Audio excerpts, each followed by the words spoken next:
Sometimes the bound is a function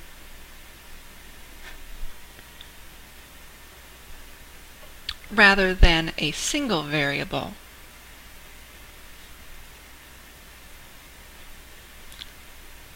Like x. This is very similar to what we just did,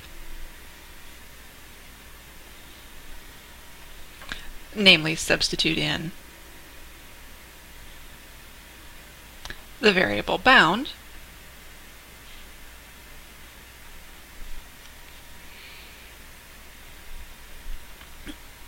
but because we have more than x,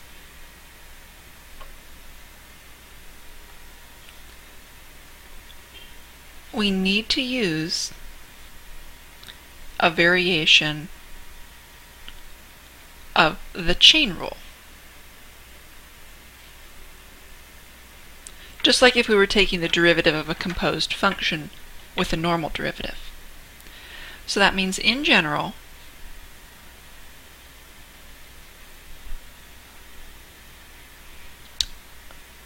the derivative of a function from a to f of x, g of t dt, equals g of f of x, so that's the substitution right there, times the derivative of f of x. Let's look at an example of this.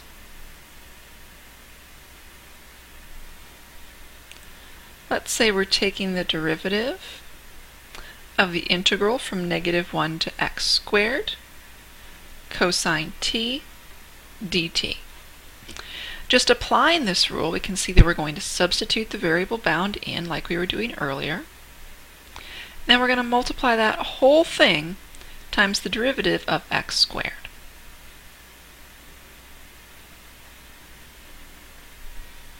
Giving us cosine of x squared times 2x.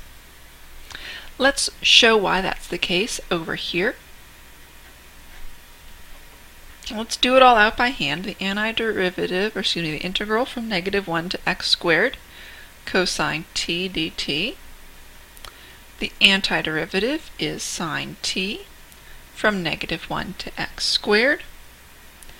That's the sine of x squared minus the sine of -1. This is just a number.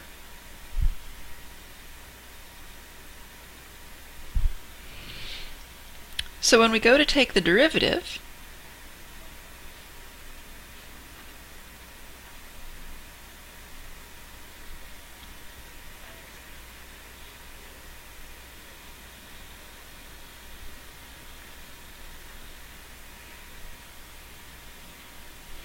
we're going to take these two separately, but the sine of -1 is just a number, so that's going to become 0. So we're really just doing the derivative of sine x squared. So that's a box function, so we are going to take the derivative of the outside times the derivative of the inside.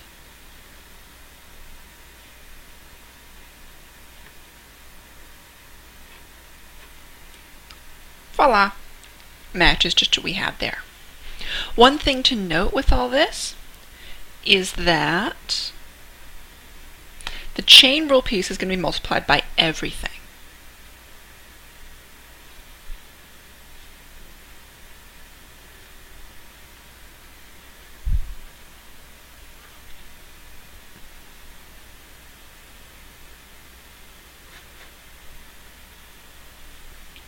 So for example, the derivative of the integral from 0 to sine of x of t squared minus 3t plus 1 dt, that's going to equal, replace it, sine of x squared minus 3 sine of x plus 1, and then this whole thing is going to be multiplied by the derivative of the sine of x. And that's because when we do the antiderivative, even if we have just a plain old number here, it's going to acquire a variable when we take the antiderivative. And so this sine of x is going to get substituted into it, and we take the derivative, we're going to have that piece for that chain rule. So let's do our final step.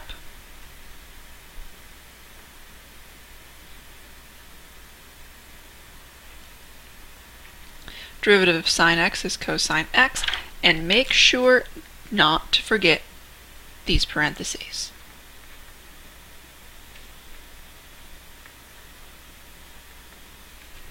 That's how we know that this cosine of x is multiplied times everything.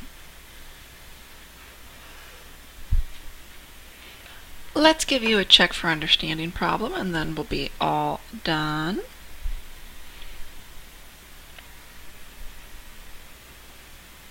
Find the derivative with respect to x from -1 to 3x squared of the square root of 2t cubed plus t with respect to t.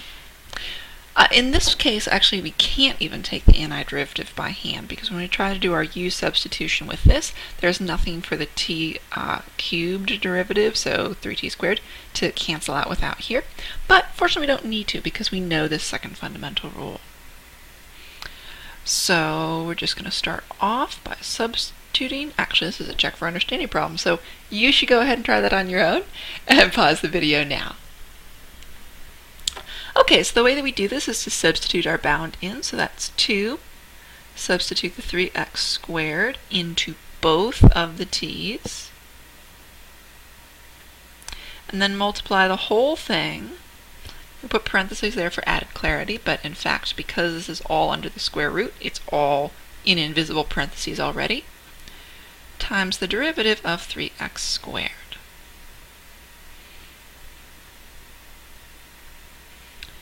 So this is 2, 3 cubed is 27, x squared cubed, multiply the exponents, that's x to the 6th. Derivative of 3x squared is 3 times 2, that's 6x. 2 times 27 is 54, x to the 6th, plus 3x squared. And voila, there's our answer.